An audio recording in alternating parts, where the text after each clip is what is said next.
Ya, oke. Kita akan memulaikan acara malam ini dan sebagai MC pada malam hari ini adalah SYL Jesse Munung, siswa kelas 12 IPA SLA Tompaso. Jadi sebentar setelah MC pimpin acara, diserahkan kepada moderator Kak Ekelanes untuk memperkenalkan dan untuk acara selanjutnya, memperkenalkan pembicara. Oke, diserahkan saja kepada MC Kak Jesse Munung. So, good evening to all of us and happy Sabbath all of us. So before we start our session this evening, we would like to welcome to all of the senior lead, to all of the candidates, senior youth leader. And we would like to welcome to all students that join us in our program this evening. Before our first program, let's invite the Holy Spirit to stay in our heart and mind by itself. To start our first program this evening, we'll sing a song. Our opening song is Standing on the Promises. Standing on the promises of Christ, through winter ages let his praise us. Glory in the highest I will shout, and standing on the promise of God, Promises of God,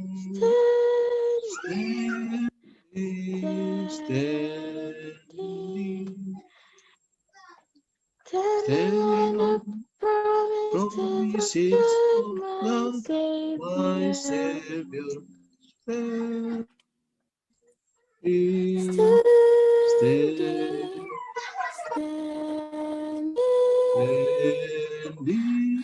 Standing on the promises of God. Standing on the promises of God.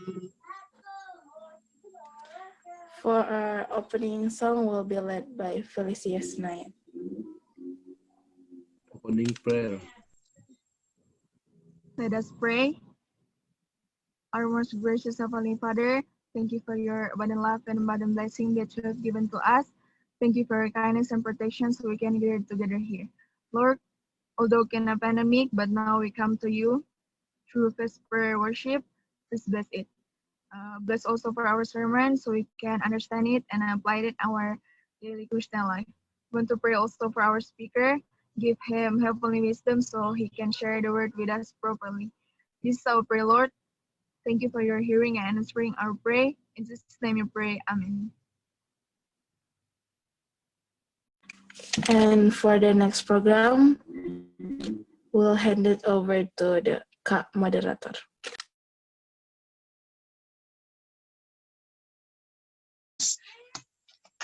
Please, Kak Ekelanes. Okay, happy Sabbath, everyone. Happy Sabbath. Okay. Happy Sabbath. I hope everybody is doing okay. So this wonderful Sabbath, we are going to hear a beautiful lesson regarding the literature evangelist.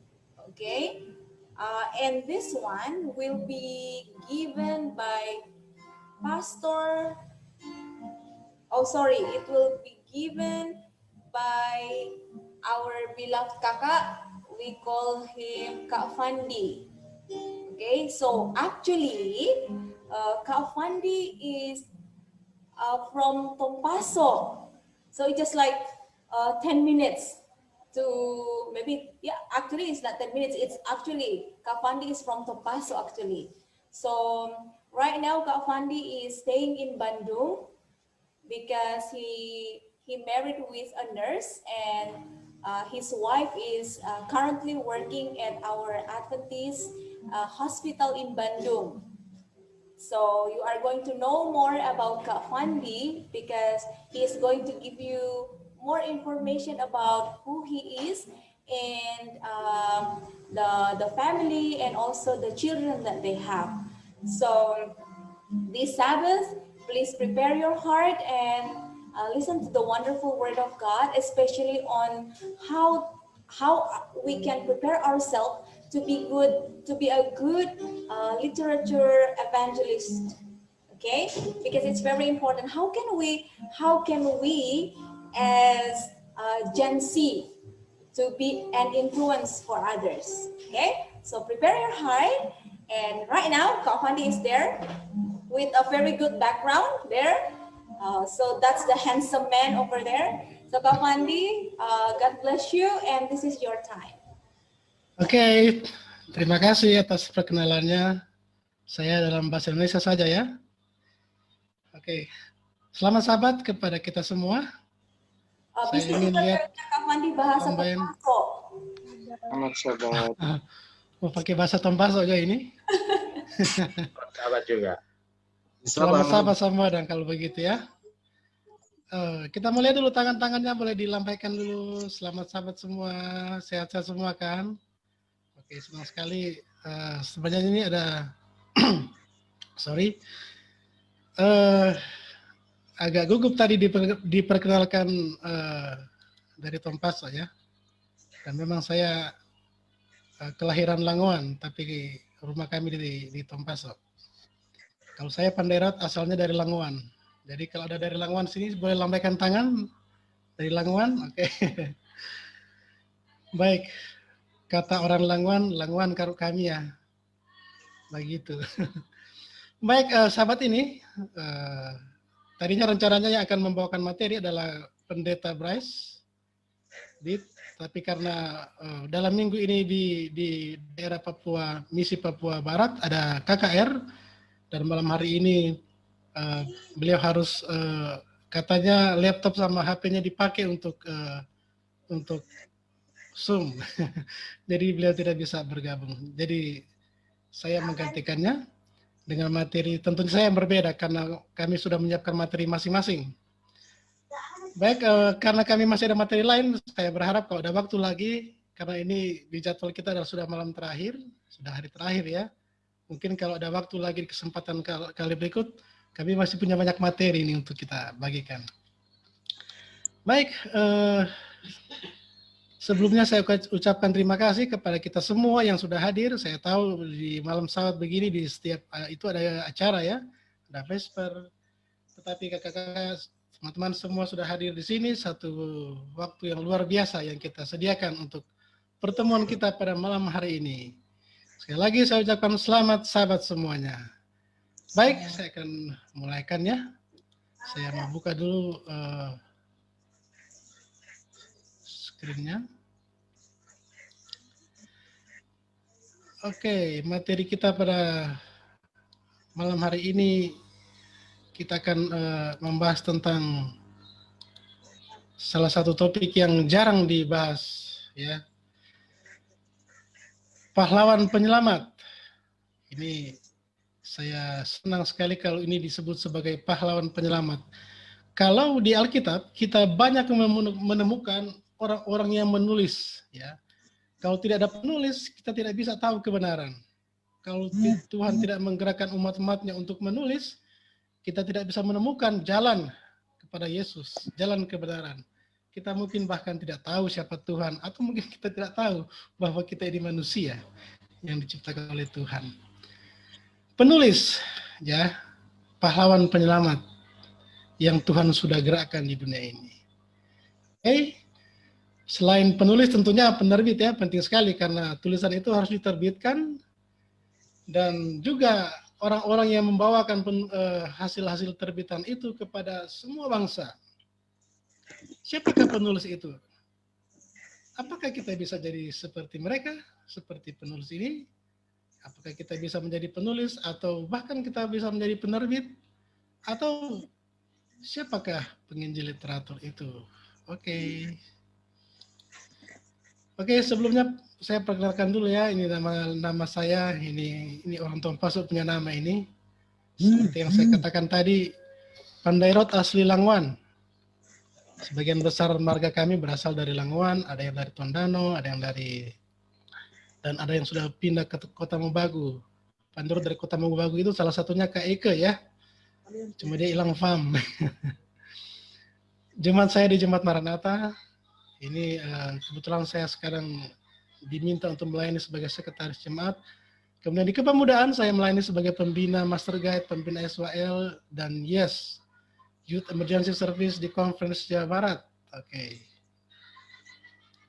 Oke, sebelumnya saya mengucapkan terima kasih juga kepada Sir John Tendean, Direktur Penerbitan Daerah Conference Minahasa, yang sudah membantu menyusun materi-materi kita malam hari. Jadi materi malam hari ini disusun rame-rame nih oleh Sir Tendean. Kemudian saya menyusun PowerPoint-nya.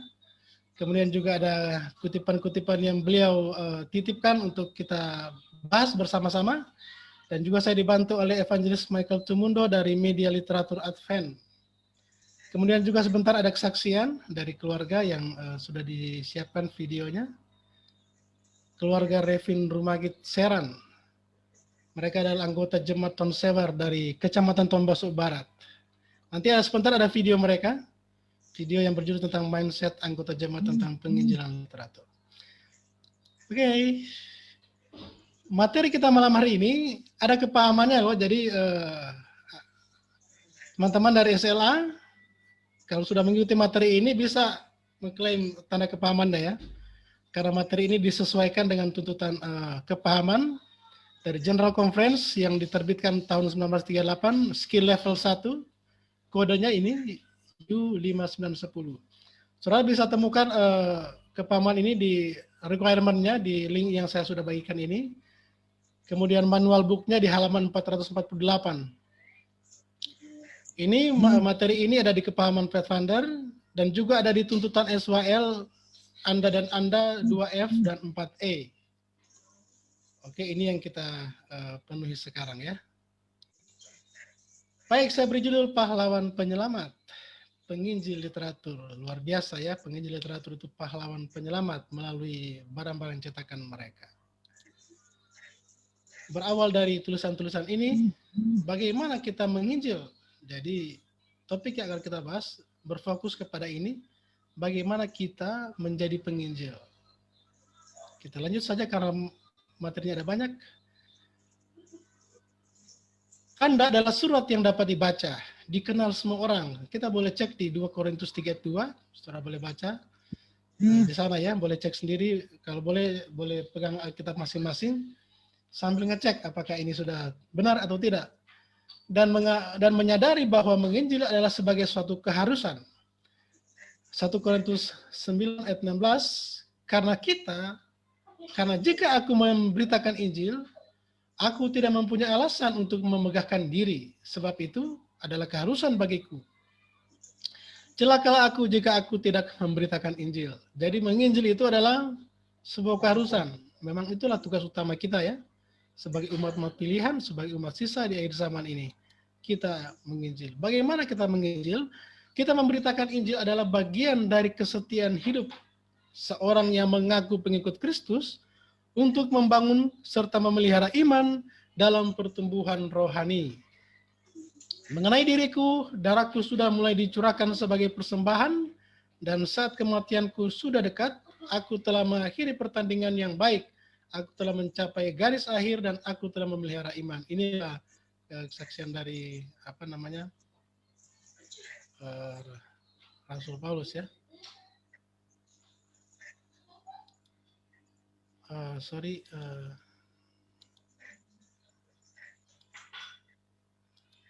Sebentar.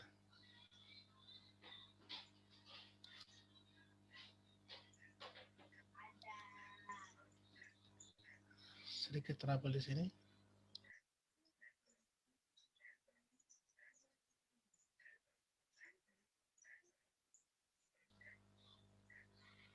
Screen saya hilang ya? Oke, saya cari lagi.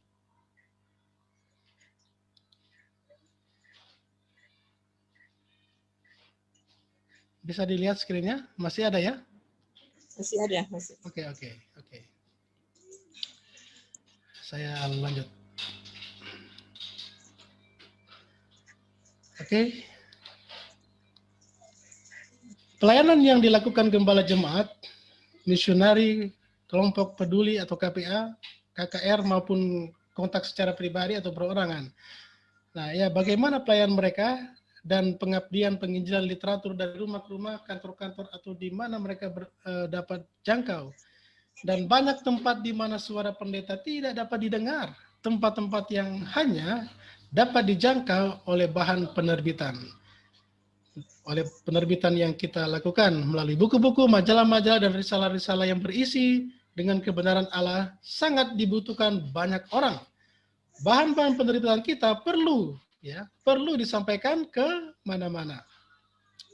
Jadi tidak ada batasan. Kalau mungkin penginjilan yang reguler di jemaat-jemaat mungkin seperti KKR hanya terbatas orang-orang yang jadi member di situ, atau mungkin kita pergi misionari ke satu daerah hanya di daerah situ, kemudian mungkin kita melakukan penginjilan perorangan hanya sebatas yang dapat kita jangkau secara pribadi. Tetapi bahan-bahan penerbitan bisa sampaikan di mana-mana, terutama sekarang ini. Melalui teknologi kita bisa kemana-mana, di sudut dunia manapun kita bisa melakukan penginjilan itu. Jadi menjangkau tempat-tempat yang belum tentu dikunjungi oleh pendeta atau misionaris atau personel yang dipekerjakan oleh organisasi. Seperti perkantoran pemerintah maupun swasta, tempat terpencil yang jauh dari perkotaan tertentu. Penulis Kristen menulis, kita bukannya berlebihan meninggikan pekerjaan ini, pekerjaan penginjilan literatur. Karena jika bukan karena upaya para penginjil literatur, sudah tentu banyak orang yang tidak akan pernah mendengar amaran ini. Saya merasakan sekali pengalaman ini. Saya pernah menjadi penginjil literatur di Tomohon. Jadi kami grup canvas waktu itu di Tomohon, dan kami datangi rumah satu persatu. Jadi kami sudah adakan pemetaan wilayah, lalu bagi dua, dan kami susuri semuanya itu. Dan itu pengalaman yang sangat luar biasa. Ketika waktu tahun berapa itu saya sudah lupa, tahun 90-an. Saya baru tamat SMA. Maka penulis Kristen ini mengatakan apabila anggota jemaat menyadari pentingnya menyebarluaskan hasil terbitan kita, maka mereka akan menyerahkan lebih banyak waktu melaksanakan tugas ini.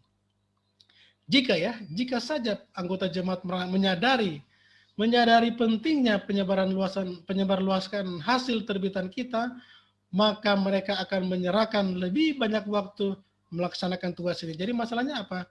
Berarti masih banyak yang belum menyadari, sehingga masih memerlukan banyak tenaga. Majalah dan buku-buku akan ditempatkan di rumah orang banyak, mengajarkan Injil dalam beberapa saluran. Jemaat harus memberi perhatian terhadap tugas penjualan buku. Jadi di sini yang diminta di sini adalah jemaat. Ya, jemaat harus barangkali jemaat harus membuat program khusus di jemaat. Selama ini mungkin kita kalau bikin program jemaat belum memasukkan program ini, penginjilan buku-buku ini sebagai program dalam jemaat. Inilah satu cara di mana jemaat akan bercahaya di dunia ini. Kemudian jemaat akan pergi keluar, indah bagaikan bulan purnama, bercahaya bagaikan surya, dahsyat seperti bala tentara dengan panji-panjinya. Oke, saudara sekalian, ini penting sekali ya. Mungkin kalau ada ini ke jemaat ya, untuk mumpung ini sudah akhir tahun depan mungkin sudah kalau mau susun budgeting program jemaat, masukkanlah penginjilan literatur. Inilah pernyataan memelihara iman rohani yang bertumbuh, mengasihi dan sahabat Allah. Ya, situasi yang merantai kebebasan kita, tapi sikap kita akan menyambut tantangan perintah agung dan anjuran Rasul Paulus dalam 2 Timotius 4 ayat 2. Memberitakan Injil, baik.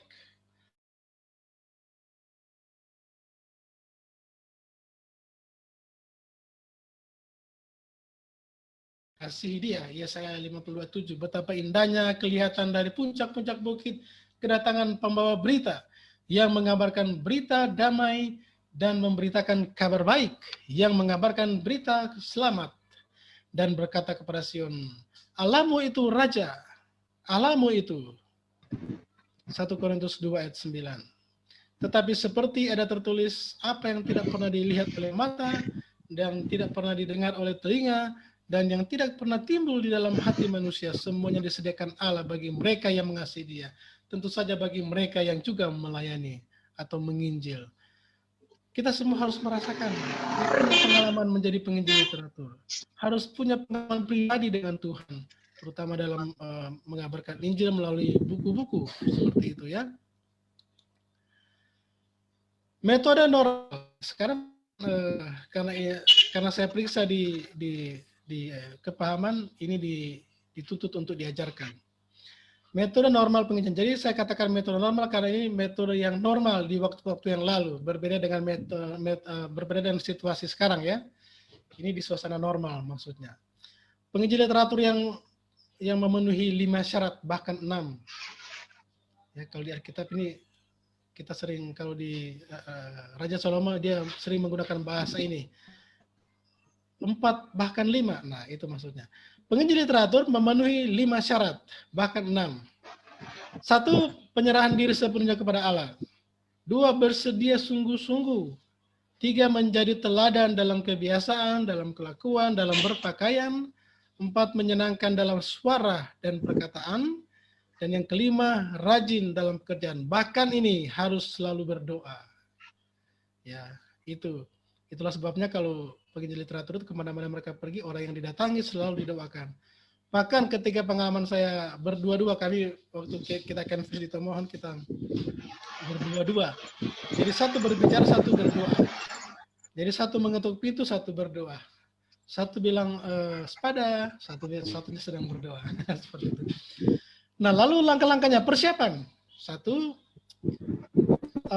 persiapan yang pertama meningkatkan perkara rohani. Jadi dalam kehidupan sehari-hari, seorang penginjil literatur itu kerohaniannya itu harus selalu ada. Jadi dia harus bertumbuh dalam kerohanian, dalam perkara-perkara rohani, dia harus menjadi teladan. Kemudian dia harus mempersiapkan mentalnya.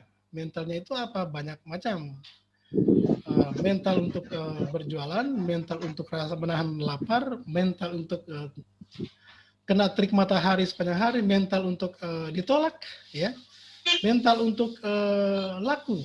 Kalau dia laku bukunya jangan terlalu bangga, kalau dia tidak laku juga jangan menjadi mundur atau menjadi hilang semangat. 1. Mengetahui buku yang Anda jual. Mental pertama, kita harus tahu apa yang kita jual. Di luar sana mengatakan kita harus tahu produknya, product knowledge ya. Jadi kita harus mengetahui isinya. Isi buku yang kita jual. Kemudian kita hafal dasar-dasar pembicaraan menjual. Nanti sebentar dibahas itu. Jadi ada teknik, ada kata-kata. Kalau kami dulu kita sudah tulis di satu kertas, ini yang harus dikatakan. Mengucapkan salam ini teksnya. Menyapa orang yang lebih tua, ini skripnya. Menyapa orang yang keluarga muda, ini skripnya. Seperti itu. Kemudian persiapan fisik, kita harus jaga fisik kita supaya sehat, kita harus tahu menjaga kesehatan, kita harus rutin berolahraga, kita harus menjaga makanan kita, supaya fisik kita kuat, kita harus kuat berjalan kaki sepanjang hari, karena kadang-kadang kita harus ditempatkan di lokasi yang jauh dari perkotaan, dan kita harus berjalan kaki. Kalau teman-teman dari Papua tentu sudah terbiasa ya, jalan kaki naik turun gunung. Lalu kemudian perlengkapan alat-alat canvas, alat-alat yang kita perlukan. Ada tas, ya. Kita mau bawa banyak buku, tas seperti apa yang kita harus siapkan. Kita sudah rencanakan hari ini membuka buku apa. Bahkan kita punya catatan-catatan, oh kemarin ada pesanan dari si Bapak ini, dia pesan ini, kita harus catat. Dan kita harus petakan lokasinya, kita mau lewat jalur mana, seperti itu. Dan langkah-langkah untuk menjual yang sebenarnya. Dalam menjual ini dalam tanda kutip ya. 1, perhatian. Kita harus mengadakan satu bentuk perhatian dengan melakukan beberapa tahapan-tahapan. Pertama kita melakukan pendekatan. Pendekatan ini juga ada proses-prosesnya. Pendekatan kita meminta nomornya, kita menanyakan kapan bisa dihubungi, kita membuat janji ketemu, dan sebagainya macam. Kita pendekatan melalui hobi mungkin, kalau kita tahu dia senang badminton, di mana dia bermain, kita datangi dan kita berkenalan di situ. Banyak proses ya kita bisa pelajari. Kemudian jembatan merebut hati. Jembatan merebut hati itu kita bisa tahu di mana anaknya sekolah, contohnya ya. Lalu kita, biasanya kalau kami Kemkas itu, kami siapkan ini juga kue atau permen. Kalau ketika kita datang ke rumah, lalu ada anak kecil, kita berikan hadiah kepada anak kecil itu. Salah satu contoh seperti itu. Atau kalau kita datangin keluarga yang sedang membutuhkan sedang membangun rumah. Kami pernah datang ke satu rumah di Tomohon, kebetulan rumah itu mereka sedang membangun, rumah mereka sedang direnovasi. Lalu karena saya pernah belajar di STM bangunan, jadi saya ceritakan juga tentang hal-hal yang berhubungan dengan membangun rumah. Saya katakan, wah ini rumah ini bagus sekali, desainnya bagus, begini dan sebagainya. Jadi cerita itu jadi nyambung, seperti itu. Jadi bahkan kita lupa bercerita tentang buku, kita cerita panjang lebar tentang rumah mereka, dan pada waktu kami pamit, dia pesan buku, padahal kita tidak presentasikan tentang buku. Lalu penarikan, menjembatani pikiran. Jadi kita harus bisa mengerti pola pikir dari orang itu. Kalau dia bercerita, kita harus bisa mengikuti alur ceritanya, supaya kita bisa nangkep apa yang dia katakan, apa yang dia maksudkan, sehingga cerita kita bisa nyambung. Dan kita juga harus bisa menimbulkan kebutuhan. Kalau kita bawa buku kesehatan, kita cermati, oh ini sehat-sehat semua, ada opakah di sini atau ada oma, pernah kami di satu rumah ada oma yang sudah tua, sakit-sakitan, lalu kami langsung bahas tentang buku. Tetapi bukan buku, kami tidak ceritakan buku, tapi tentang kesehatannya. Oh barangkali oma sekarang bagus loh, tanaman-tanaman banyak yang bisa menyembuhkan. Di rumah ini bisa bisa kelola halaman rumah ini, bisa tanam ini, tanam ini, tanam ini. Dia tanya, tanaman apa aja? Oh banyak, di buku ini kami sudah siapkan, ada buku-buku ini. Bisa pelajari di buku ini semuanya. Sehingga mereka begitu menjadi tertarik dengan apa yang kami bawakan. Lalu kita timbulkan keinginan, ya, keinginan mereka. Mereka ingin kita penyajian produksi, kita timbulkan dulu keinginan dari prospek, lalu kita munculkan buku-buku. Seperti itu.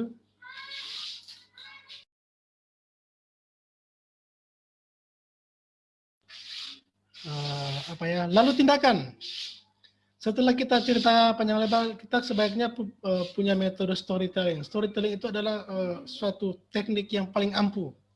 Karena storytelling itu bisa mengandung testimoni, bisa mengandung pengalaman, cerita pengalaman, dan bisa menyentuh hati orang. Kalau kita datang, oh kami menawarkan buku ini harganya, itu langsung kita ditolak. Tapi kalau kita storytelling dulu, kita bercerita dulu, kita bisa menutup penjualan dengan lebih mudah. Bahkan kalau kita sudah mendapatkan needs dari orang itu, kita sudah menemukan kebutuhan dari orang itu, lalu kita bisa menunjukkan buku bahwa buku ini bisa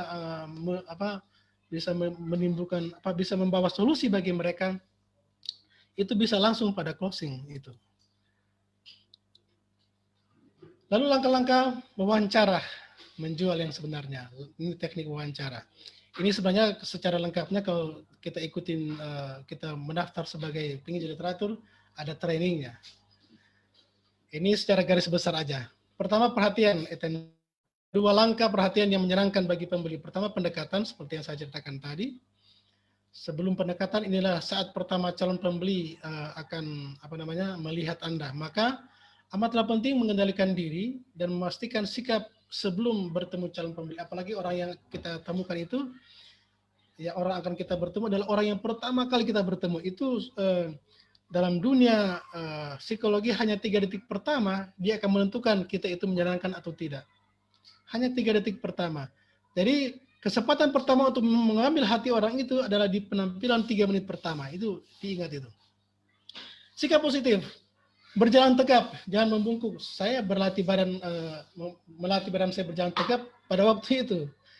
Mereka mungkin sedang memperhatikanmu. Ketuklah pintu bersungguh-sungguh. Kadang-kadang biasanya kalau kita ketuk pintu, belum langsung dibuka, mereka sudah mengintip duluan sebenarnya, kita itu siapa. Ada teknik mengetuk pintu.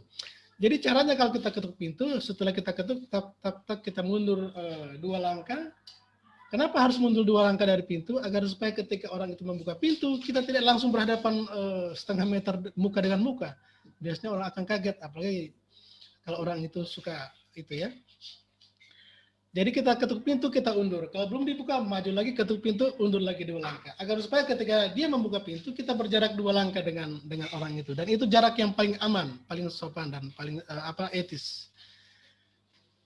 Adakah kenyataan bila penginjil literatur bertemu dengan calon pembeli satu sama lain? Jadi kita harus pikirkan bahwa sangat mungkin apabila calon pembeli itu sudah bertemu dengan orang yang sebelumnya sudah membeli dari kita, dan itu akan menghasilkan suatu efek.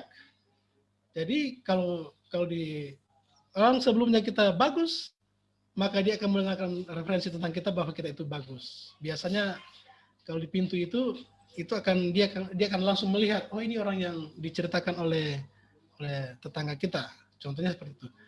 Penting mempersiapkan diri apa yang akan dilakukan untuk meminta kita masuk ke dalam. Jadi jangan begitu dia buka pintu tidak serta kita masuk. Kita harus meminta izin dulu, bolehkah saya masuk? Seperti itu. Wawancaranya untuk menjual. Jadi kita membina kebaikan, kita menjual jasa. Jadi penginjil literatur itu harus punya juga keterampilan-keterampilan lain. Dia harus punya wawasan yang banyak sehingga itu bisa membuka jalan. Dia juga bisa menawarkan jasa yang lain sebenarnya. Kita menimbulkan kesan bahwa kita itu baik dan bisa menolong bagi orang itu. Kemudian kita meminta informasi lanjutan. Meminta informasi lanjutan ini adalah kita katakanlah itu kita menggali data dari klien itu, data sebanyak-banyaknya yang kita perlukan, di mana anaknya sekolah, orang tuanya umur berapa dan sebagainya, pekerjaannya apa, itu tersembunyi sebenarnya itu. Tetapi kalau kita bisa menggali itu semua, itu menjadi informasi yang sangat berguna bagi kita untuk melakukan pendekatan untuk memutuskan suatu penjualan. Lalu kita meminta nomor telepon dia dan kita bangun persahabatan. Entah dia membeli atau tidak, kita harus wajib ini membangun kembali persahabatan. Lalu setelah itu kita evaluasi. Kita biasanya evaluasi ini kalau kita sudah pulang di tempat kita ini, kita evaluasi hasil-hasil pembicaraan, di mana posisi-posisi mereka, lalu kita ulangi lagi kalau ada penolakan-penolakan, kita kaji lagi penolakan itu. Seharusnya saya jawabnya seperti apa, harusnya saya mengungkapkan seperti apa, harus saya menaruhkan seperti apa. Kalau perlu latihlah ini, poin ketiga ini role play. Saya 8 tahun saya di agent insurance, kami selalu melakukan ini, role play. Itu sudah wajib itu kalau di agen-agen asuransi, itu sudah wajib itu. Role play. Dari role play itulah kita bisa menemukan di mana kita salahnya. Kalau di evangelis literatur kami dulu diajari cara duduk. Cara duduknya kalau kita sudah ketemu di ruang tamu, kita pilih kursinya di sebelah mana. Lalu kita duduk itu tidak duduk seluruh pantat kita duduk, kita hanya duduk dari ujung pantat saja. Jadi kita tidak boleh duduk lalu sandar-sandaran seperti itu. Itu kesannya bahwa kita itu malas. Oke, sekarang kalau tadi metode penjualan di zaman normal, sekarang metode penginjilan literatur di zaman new normal atau di era digital. Sama nggak ya? Pada prinsipnya sih sama ya, tapi ada langkah-langkah yang polanya berbeda. Oke, sekarang adalah seruan nyaring. Seruan nyaring literatur akhir zaman. Saudara sadar atau tidak, sekarang yang paling berperan sekarang adalah literatur. Saudara mau setuju atau tidak itu, tetapi faktanya memang literatur sekarang sedang memegang peran penting. Bahkan mungkin saudara tidak sengaja, saudara tidak sadari bahwa saudara sudah melakukannya. Karena ternyata bahwa kamu adalah surat Kristus yang ditulis oleh pelayan kami, ditulis bukan dengan tinta, tapi dengan roh dari Allah yang hidup, bukan pada loh-loh batu, melainkan pada loh-loh daging, yaitu di dalam hati manusia. Di dalam kita itu tersurat, tertulis tulisan-tulisan firman itu. Apakah firman itu kita hidupkan atau tidak? Apakah kita menghidupkan itu dalam perilaku kita sehari-hari atau tidak? Dan dalam praktik kita sehari-hari pun sebenarnya kita sudah melakukan penginjilan literatur itu. Contohnya kalau saudara tulis status di Facebook, status di media sosial, itu penginjilan melalui tulisan-tulisan. Wahyu 14 ayat 6, dan aku melihat seorang malaikat lain terbang di tengah-tengah langit, dan Ibu Joseph padanya ada Putri Injil siapa, yang Jas? kekal. Joseph Mereka yang Putri. diam di atas bumi, dan kepada semua bangsa dan suku dan bahasa dan kaum. Jadi pekerjaan utama di akhir zaman adalah penginjilan. Dan literatur merupakan salah satu wujud. Kutipan Roh Nubuat sekarang. Ada banyak tempat di mana suara pendeta tidak dapat didengar, seperti yang kita sudah baca tadi. Tempat-tempat yang hanya dapat dijangkau oleh bahkan penerbitan buku-buku, oleh bahan penerbitan buku-buku, melalui majalah-majalah dan risalah-risalah yang berisi tentang kebenaran Allah, itu sangat dibutuhkan banyak orang. Bahan-bahan penerbitan kita perlu disampaikan kemana-mana. Nah, sekarang ini sangat mudah kita untuk mewujudkan hal ini kemana-mana, itu sangat mudah ya. Saya mohon maaf kalau misalkan di sini agak ribut karena rumah saya di dekat masjid dan jam-jam seperti ini mereka ada sekolah maghrib namanya, sekolah maghrib. Jadi semua anak-anak setiap hari belajar. Jadi kalau anak-anak kita tidak belajar sekolah sahabat, kita kalah dengan mereka karena mereka itu setiap hari ada sekolah maghrib namanya. Saya lanjut. Sekarang metode penginjilan di era digital, ya. Untuk teman-teman di SLA, saya harap kita perhatikan hal ini dan kita semua yang hidup sekarang ini, karena zaman sekarang ini kita tidak bisa mengelak lagi. Era digital, kita harus berubah pola penjualannya, pola penginjilannya harus berubah atau tidak sama sekali. Tiga modal penting harus kita miliki dalam penginjilan melalui digital pada zamannya. Sekarang ada tiga modal. Sorry. Modal yang pertama adalah impian. Ini di mana-mana juga katakan begitu. Nanti sebentar, impian seperti apa yang dimaksudkan di sini. Lalu modal yang kedua adalah modal pendekatan atau katakanlah modal jaringan, ya. Jaringan yang dimaksudnya adalah kita punya teman jalur kemana saja. Dan yang ketiga modal PD. Ini bahasanya gampang-gampang ya. Modal impian, kita harus punya mimpi, kita harus punya keahlian pendekatan. Lalu yang ketiga kita harus PD. Yang pertama modal impian, menyelamatkan jiwa, membawa orang kepada Yesus, itulah harus menjadi impian kita. Ini adalah modal penting, modal utama yang harus kita miliki. Kalau kita tidak punya impian untuk sorry, saya punya kamera agak bermasalah.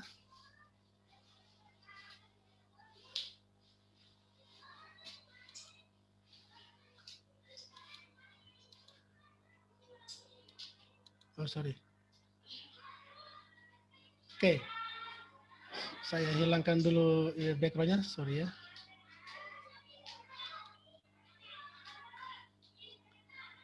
Oh. Oke. Kita lanjut. Modal pertama modal impian. Jadi kita, Anda, saya, kita harus punya impian dulu. Baru kita bisa menjadi penginjil. Impian kita apa? Ya, kita harus punya impian bahwa kita mau bawa jiwa kepada Tuhan. Kita harus memiliki kerinduan besar untuk memperkenalkan Yesus yang telah menyelamatkan kita. Jadi kita harus merasakan bahwa kita sudah diselamatkan, lalu kita punya kerinduan yang kuat untuk memperkenalkan itu kepada orang lain. Yang ketiga impian kita adalah kita ingin mendorong, itulah yang mendorong kita untuk konsisten. Kalau kita tidak punya impian untuk membawa orang kepada Yesus, kita tidak punya impian untuk memperkenalkan Yesus yang telah menyelamatkan saya, kita tidak akan menjadi konsisten sebagai penginjil. Kita hanya mungkin menginjil semangat-semangat sekarang, sebentar sudah tidak lagi. Karena kita tidak punya motif ini, kita tidak punya impian untuk membawa Yesus kepada orang lain atau memperkenalkan orang lain kepada Yesus. Jadi impian harus kita luruskan dulu. Bila mana saudara belum punya impian ini atau selama ini mungkin hanya ikut-ikutan, perbaiki dulu impiannya. Kalau saudara melihat kok saya tidak konsisten dalam penginjilan, cek dulu impiannya. Apakah memang betul-betul impiannya itu kuat seperti ini. Kalau saudara lihat misionaris mereka, kenapa mereka mau berkorban ke tempat-tempat penginjilan mereka, karena impian ini kuat sekali dalam diri mereka. Bayangkan ini, Saat Yesus datang, kita melihat orang yang like kita punya status, orang yang komen kita punya Facebook, orang yang membaca buku yang kita tawarkan. Kita melihat mereka ada bersama-sama dengan Tuhan, bersama malaikat. Kita semua diangkat menuju surga. Bayangkanlah itu. Jadi kalau saudara memikirkan, bisa nggak ya orang yang status saya punya, orang yang like saya punya status, dia bisa bersama-sama saya diangkat ke surga. Nah, kalau saudara mempunyai pemikiran seperti ini, maka saudara akan hati-hati menulis status. Kalau saudara ingin orang yang komen di saudara punya media sosial, ingin dia bersama-sama kita di awan-awan ketika Yesus datang, kita harus memperbaiki. Disinilah itulah yang mendasari kenapa kita harus memperbaiki kita punya status. Modal yang kedua, jaringan. Didorong oleh kasih Kristus. Kalau di pemuda itu, kasih Kristus yang mendorong kami. Kunci orang sukses adalah dia yang tidak takut untuk membangun perkenalan dengan banyak orang. Jadi dia tidak segan-segan untuk berkenalan. Dia rajin cari teman baru. Percaya diri karena iman menjadi modal penting bagi seorang penginjil karena Tuhan berkata, aku menyertaimu sampai akhir zaman. Inilah menjadi modal dari Daniel dan teman-temannya. Sehingga mereka tidak takut bertemu dengan raja, tidak takut bertemu dengan ahli-ahli Taurat, tidak takut bertemu dengan teman-teman baru, sahabat-sahabat baru, karena mereka memiliki keyakinan Tuhan menyertai mereka. Sehingga penginjilan pun mereka akan konsisten. Orang yang tidak konsisten karena dia tidak pede. Orang yang tidak konsisten karena dia, saya terhalang oleh menu dari Zoom. Orang yang tidak konsisten karena tidak pede atau tidak yakin saat melakukan buku-buku, inilah orang yang tidak berani berkenalan, orang yang tidak yakin bahwa Tuhan menyertai dia selalu. Jadi dia tidak pede dalam kemana-mana pun dia tidak pede. Modal penting yang ketiga adalah modal sosmed. Ya. Kita harus punya kemampuan dalam marketing digital marketing. Jadi kalau saudara tidak bisa membangun website, saudara harus tahu siapa yang bisa membangun. Kalau saudara tidak tahu membuat website, saudara tahu di mana menemukan solusinya. Saudara tahu di mana menemukan orang yang bisa membantu Anda. Atau saudara tidak punya sosial media, saudara harus tahu orang kepada siapa Anda minta bantuan sosial media. Sekarang saudara sekalian, bukan lagi barang mewah sosial media itu. Itu barang wajib. Ya, barang wajib. Kunci sukses menjadi penjual adalah harus memiliki pengetahuan digital marketing. Ini penjual zaman now ya, di zaman new era sekarang, era digital sekarang. Saudara harus bisa internet marketing minimal, saudara harus punya pengetahuan minimal tentang internet marketing. Harus tahu seminimal mungkin. Sebentar kita akan bahas YouTube marketing, Facebook, Instagram, dan lain-lain, atau aplikasi. Salah satu dari ini saja yang saudara tahu itu sudah bagus. Apa yang menyebabkan Anda tidak pede? Satu, kurang menguasai informasi detail tentang produk yang kita punya, atau dalam hal ini buku-buku ya. Makanya kita harus baca dulu buku itu. Kita harus baca buku itu terlebih dahulu, supaya kita tahu apa yang harus kita jual. Kenapa orang takut diejek? Yaitu karena ini sebenarnya intinya. Karena tidak tahu apa yang harus dikatakan. Bagaimana supaya harus tahu apa yang dikatakan? Ya bacalah bukunya. Kurang menguasai cara teknik ini, permasalahan yang berikutnya, kurang menguasai cara atau teknik menjual atau canvassing atau campaign. Ini kendala juga ya, kalau sama sekali kita tidak tahu. Kalau tidak tahu itu caranya harus belajar. Dan yang tidak mau belajar itu yang paling parah. Jadi bagaimana caranya kalau tidak tahu ya gampang saja belajar. Kita akan belajar sama-sama. Yang belum pengalaman ini juga belum berpengalaman itu gampang kita belajar itu saja. Dan saya punya materi untuk itu, mungkin di lain waktu kita kalau sudah ingin bahas bagaimana teknik internet marketing, saya punya bahannya. Oke, kita lanjut saja. Nah, ini solusinya. Yang pertama, kuasai produk. Jadi orang tidak pede, orang tidak konsisten, orang yang tidak berpengalaman, orang yang gaptek, gampang. Ini solusi pertama, kuasai produk. Produk kita apa? Buku. Nah, bagaimana cara menguasai buku ya? Baca bukunya. Sebelum buku ditawarkan kepada orang lain, baca terlebih dahulu secara pribadi. Nah, ini penting sekali. Jadi semua orang Advent ya, bukan hanya penginjil literatur, semua orang wajib baca buku Roh Nubuat, baca Alkitab, itu wajib. Yang membedakan penginjil literatur sukses adalah karena mereka membaca buku yang mereka jual. Kalau ada penginjil literatur yang tidak sukses, itu karena dia tidak baca bukunya. Yang kedua adalah niatkan untuk membantu orang lain. Jadi jangan pikir-pikir cari untung duluan. Modal utama adalah niatkan untuk membantu orang lain. Penginjil literatur bukan penjual buku, tapi menginjil lewat buku-buku. Beda itu ya.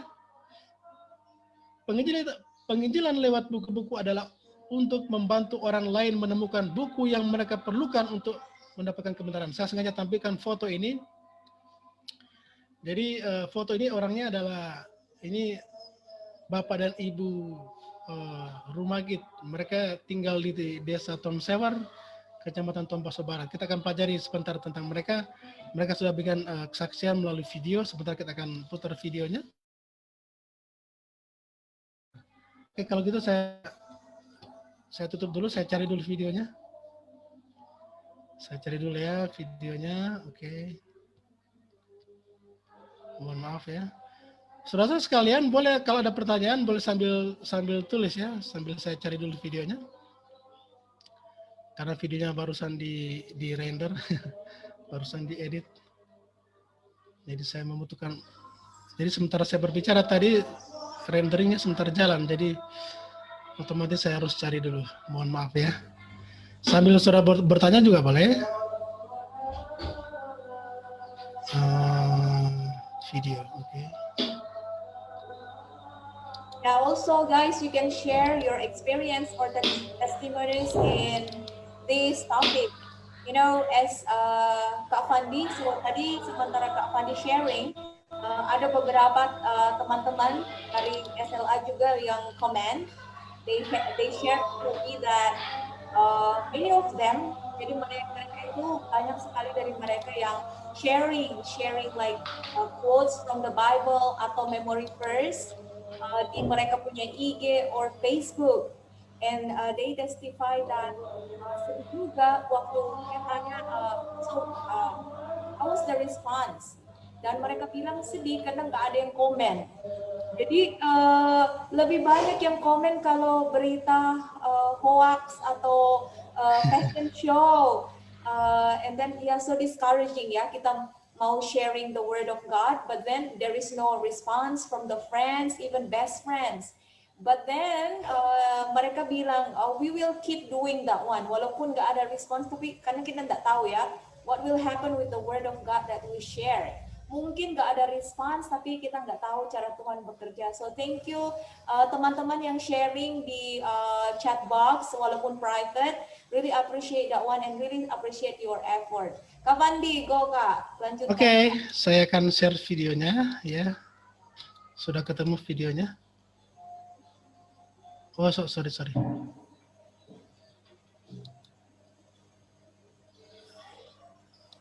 Sorry, saya ulang dulu ya. Karena internet di tempat saya unstable. Mohon maaf.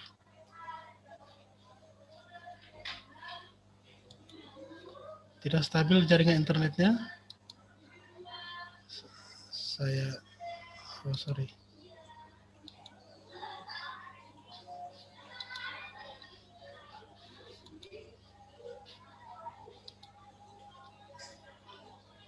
Saya skip dulu ini.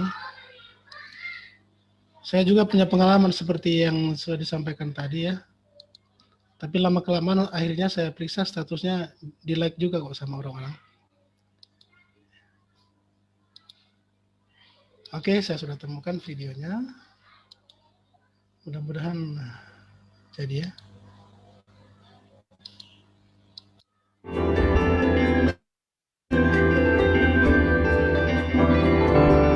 Ya, seorang petani kangkung, sebuah inspirasi sudut pandang pemikiran dari seorang petani kangkung yang mau terlibat dalam penginjilan. Bagaimana persisnya? Tonton video.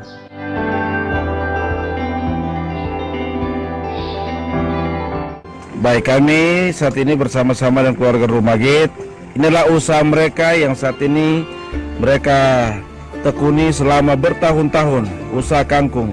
Dan kangkung ini yang nantinya akan dibawa di pasar.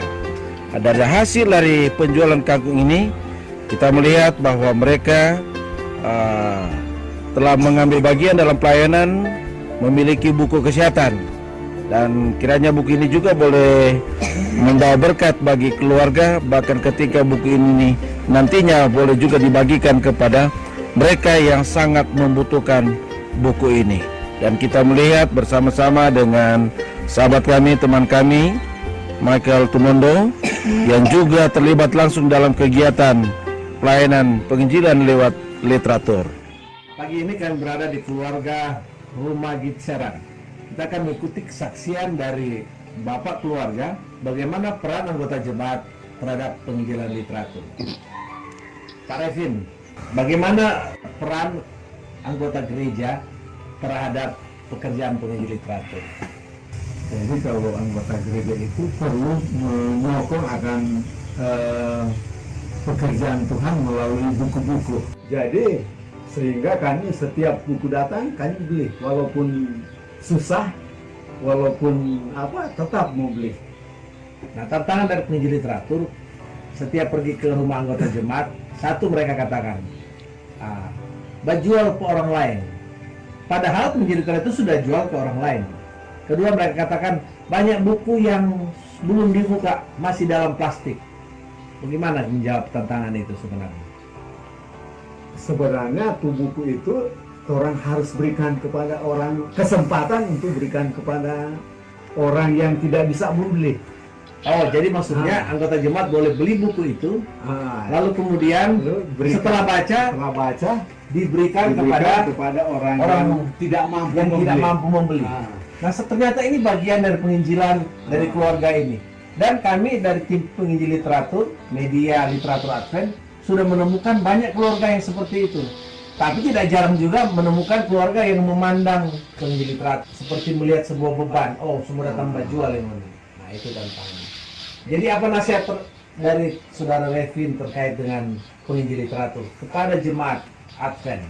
Saya minta kepada jemaat supaya menyokong akan penginjilan literatur, karena penginjilan literatur itu ujung tombak penginjilan.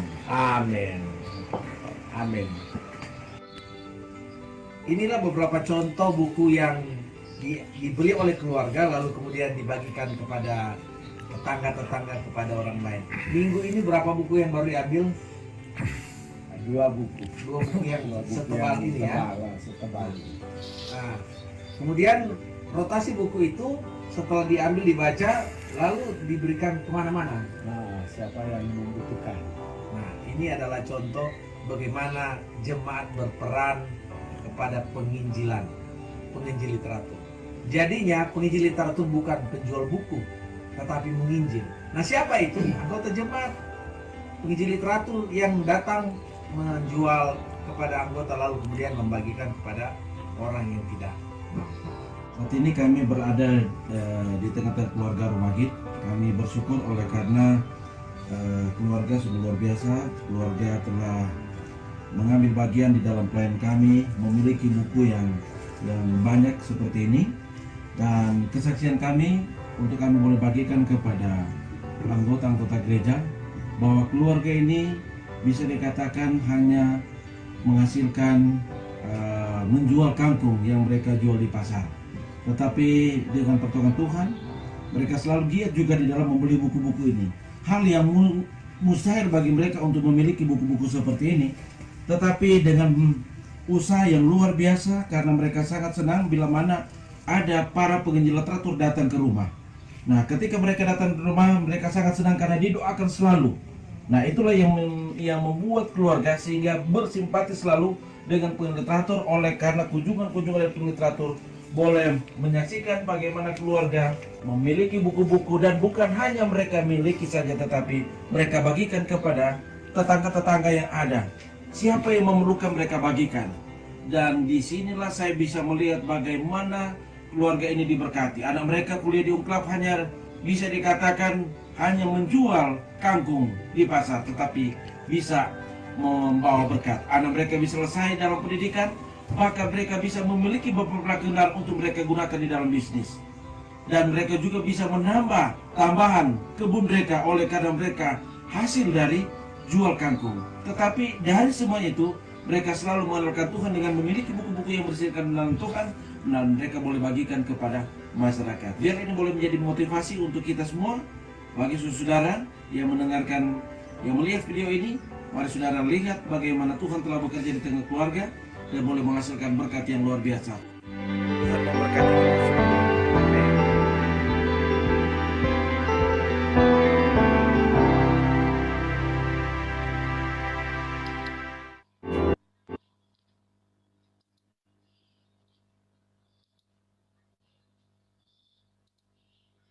Oke, itulah videonya. Masih ada selesai yang sisa. Sudah lama kita ya. Sudah berapa jam? Sudah 5 jam 7. Baik, tinggal sedikit lagi. Tinggal beberapa slide ya. Sudah mau selesai ini. Tadi kita sudah menyaksikan videonya. Mudah-mudahan video ini bisa menginspirasi kita ya. Jadi ada pola baru sekarang yang terbentuk adalah setiap anggota jemaat beli buku, baca, baru bagikan. Tapi kalau penginjilan digital sekarang, seperti yang saya katakan tadi, modalnya adalah ini. Kita bisa luar biasa. Kalau dulu kita jalan dari kota ke kota, datang satu rumah ke rumah lain. Sekarang di masa pandemi ini kita tidak mungkin lagi seperti itu. Jadi apa yang kita andalkan ini, website, media sosial, aparel atau aksesoris. Kita di kaos kita ada apa namanya, kutipan-kutipan Roh Nubuat. Di aksesoris, di HP kita ada stiker. Lalu di MOOC itu ada tulisan-tulisan kutipan Roh Nubuat, atau di alat-alat lain, atau kita bisa bikin aplikasi digital, apa saja itu bisa menjadi ide. Nah, saya mau tawarkan sekarang satu model yang saudara bisa kembangkan di zaman pandemi ini, funneling evangelism, order melimpah modal WhatsApp.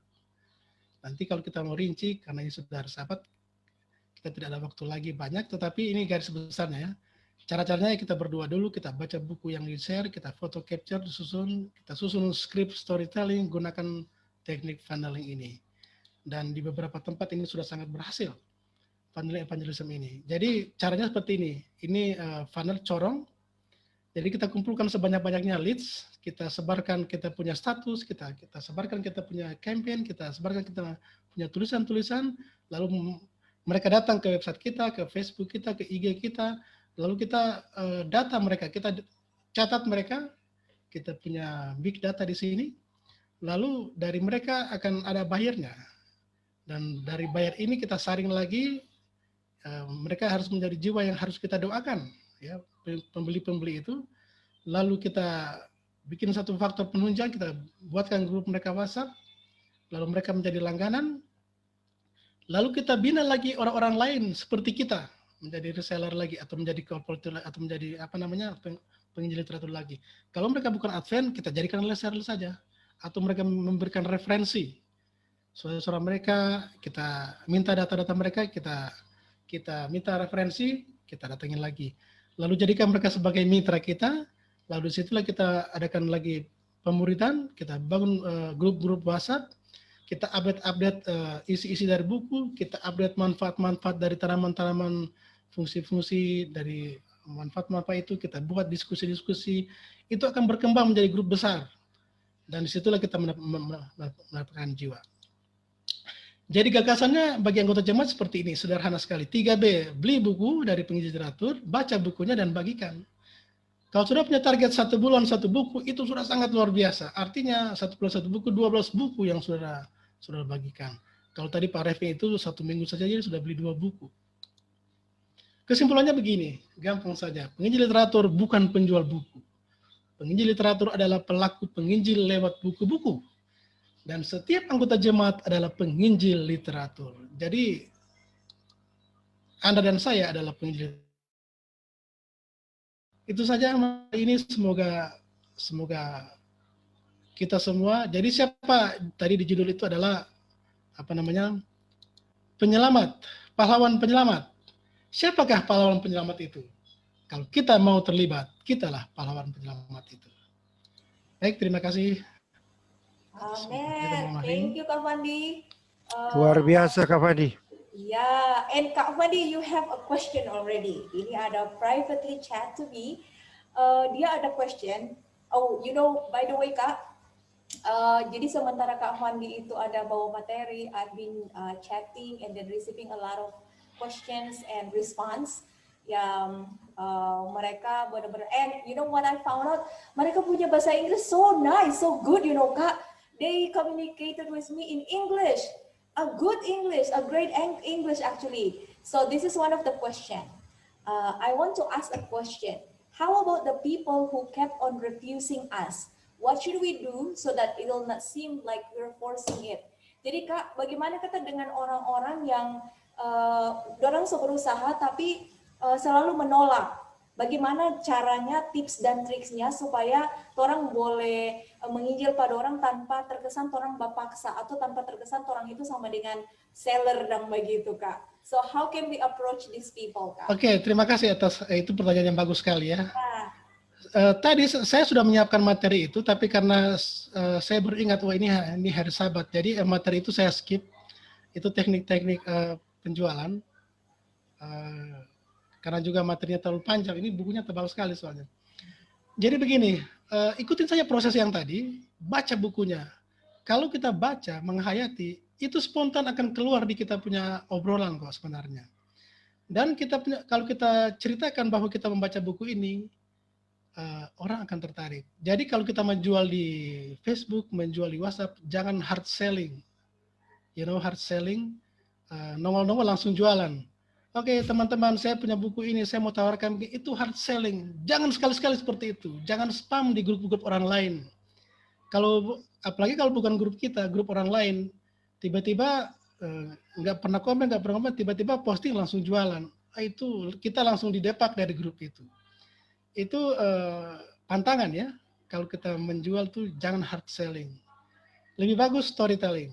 Nah, kita punya kepahaman storytelling. Bagaimana caranya storytelling? Baca bukunya, ceritakan pengalaman Anda, itu penjualan yang paling bagus. Kalau kita menjual dengan soft selling, storytelling, orang tidak sadar bahwa kita sedang menjuali sesuatu kepada dia. Jadi jangan biarkan orang mengira kita sedang jualan.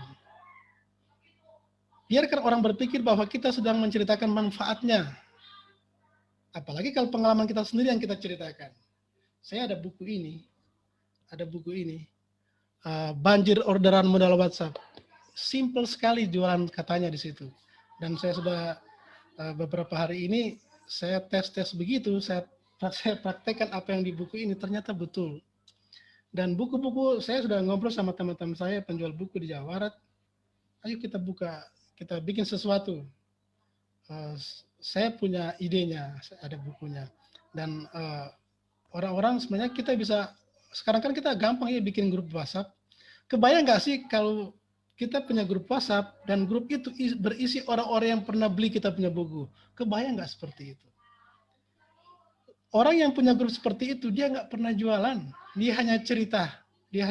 Oh, pagi ini saya senang sekali saya didatangi oleh teman saya. Dia membawa saya oleh-oleh tentang ini, buku ini, gini, dia ceritakan tentang buku itu. Tadi pagi saya tanam, saya periksa saya punya tanaman di depan rumah. Saya tanam dari 2 minggu lalu, tanaman ini dari ini, dan fungsinya begini-begini. Dan luka saya cepat sembuh gara-gara tanaman itu. Ada yang tahu nggak tanamannya? Dia langsung foto tanaman itu, dia posting. Orang langsung tanya, tanaman apa sih itu?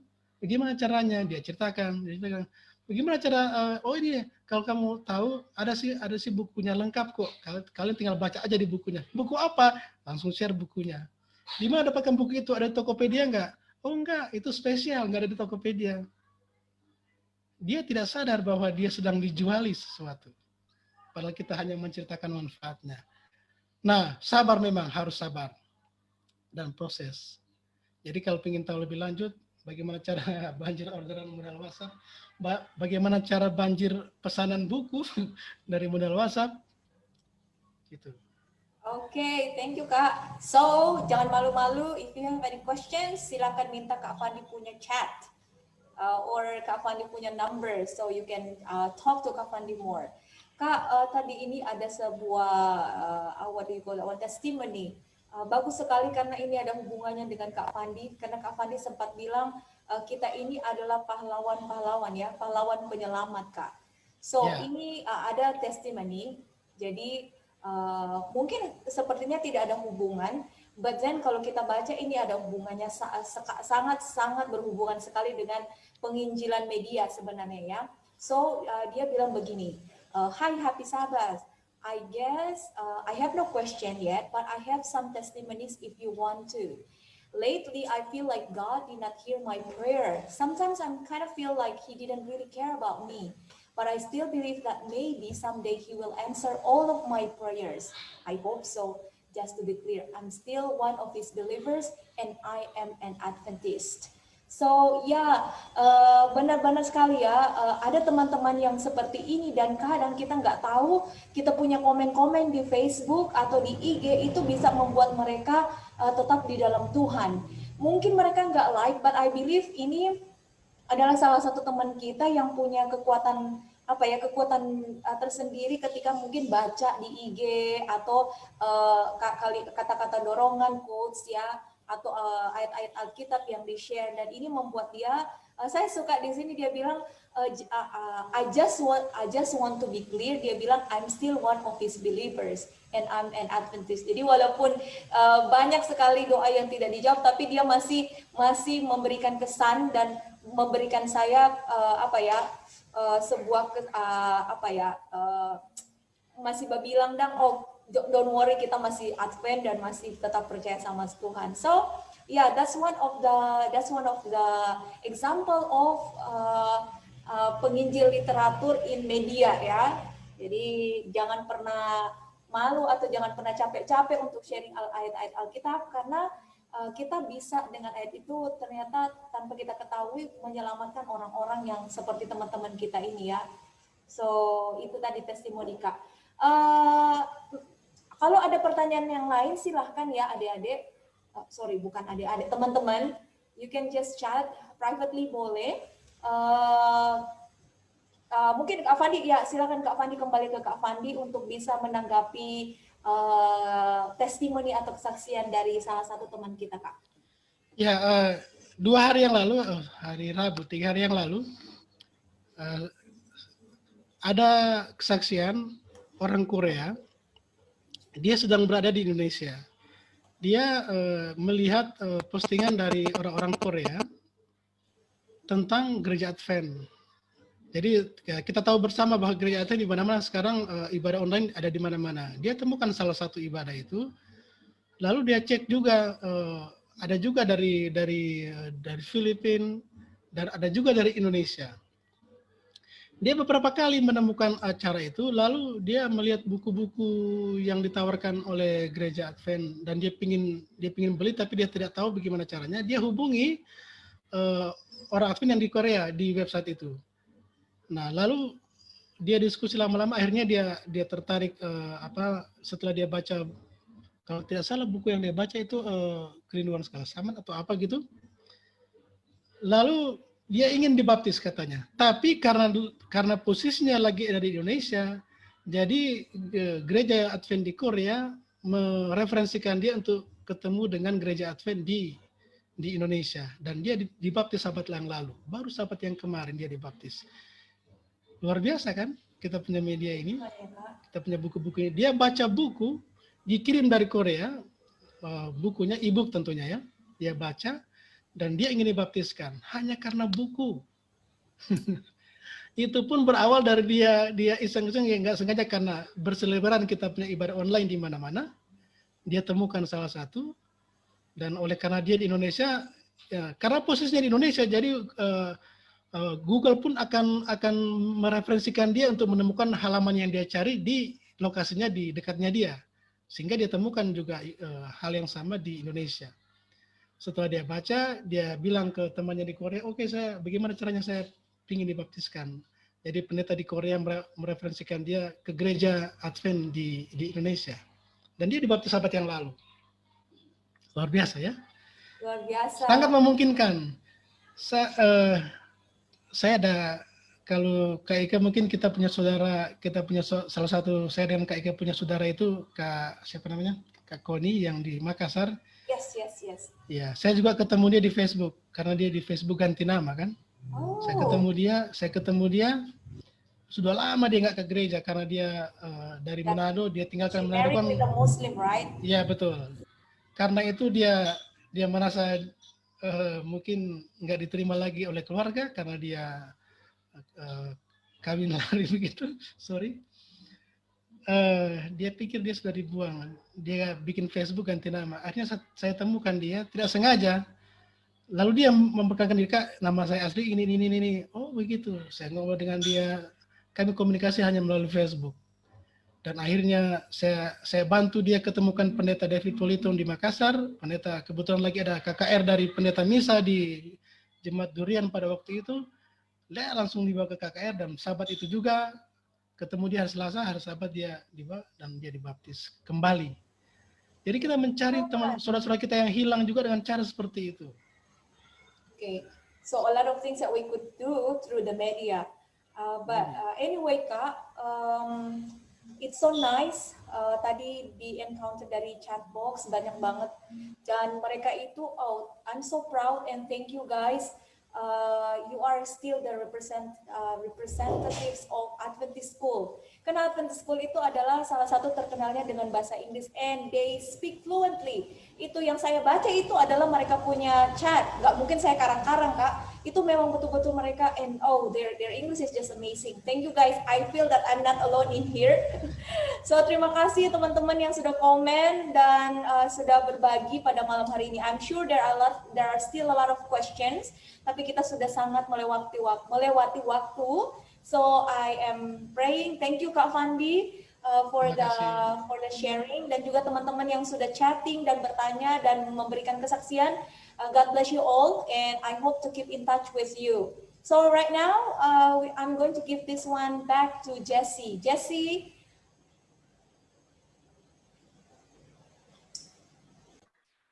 Okay, thank you for the beautiful sermon that we have just heard.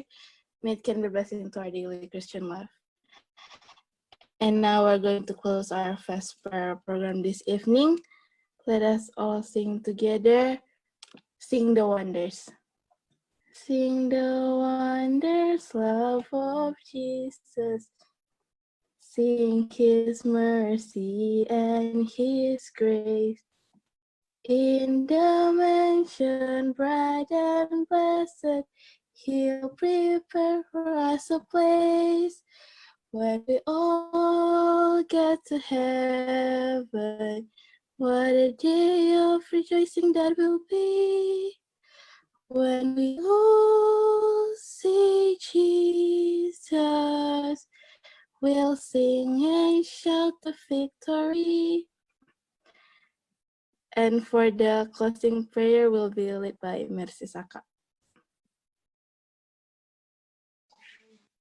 Let's pray. Our Father in heaven, thank you for your blessing that you have for us. Now we will close our Vesper program this evening. Please bless it. Please bless the sermon so we can understand and apply it in our daily Christian life. Thank you, Lord. Bless us along this Sabbath day. Forgive our sins. In the name of Jesus we pray. Amen. Amen. And thank you for all of us that joined the Vesper program and for group 4.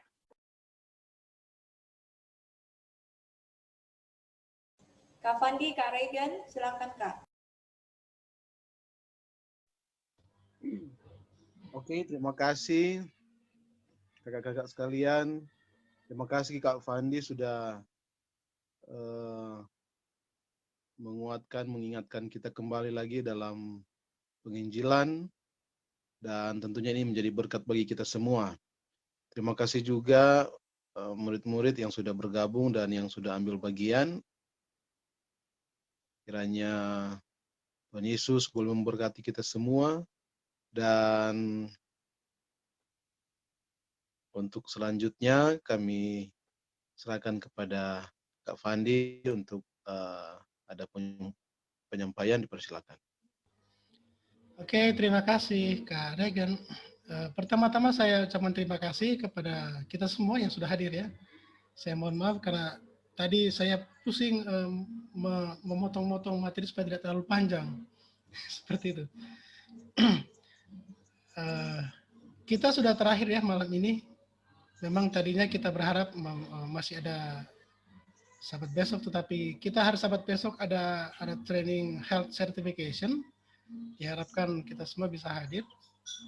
Materi itu setiap hari Sabat bulan Oktober ini 4 sahabat berturut-turut dari jam 2 waktu Indonesia Barat sampai jam 6. Berarti kalau di Papua itu jam 4 sampai jam 8 ya.